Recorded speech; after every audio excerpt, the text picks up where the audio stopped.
Samarqand davlat pedagogika institutida O'zbekiston millatlararo totuvlik va diniy bag'rikenglik yurti nomli festival bo'lib o'tdi.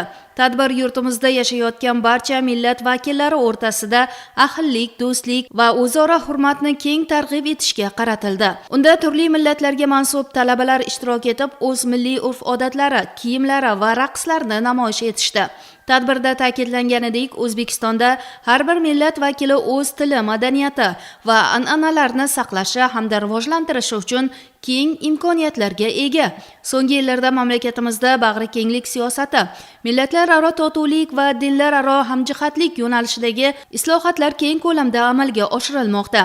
Prezidentimiz tashabbusi bilan qabul qilinayotgan davlat dasturlarida ham bag'rikenglik, ijtimoiy birlashuv va totuvlik masalalari ustuvor yo'nalish sifatida belgilab kelinmoqda. Bugun O'zbekistonda 130 dan ortiq millat va elat vakillari bir oila vakillaridek ahil inoqlikda hayot kechirmoqda. Shu ma'noda O'zbekiston umumiy uyimiz shiori amalda o'z ifodasini topmoqda. Tadbir mazkur g'oyani yana bir bora isbotladi.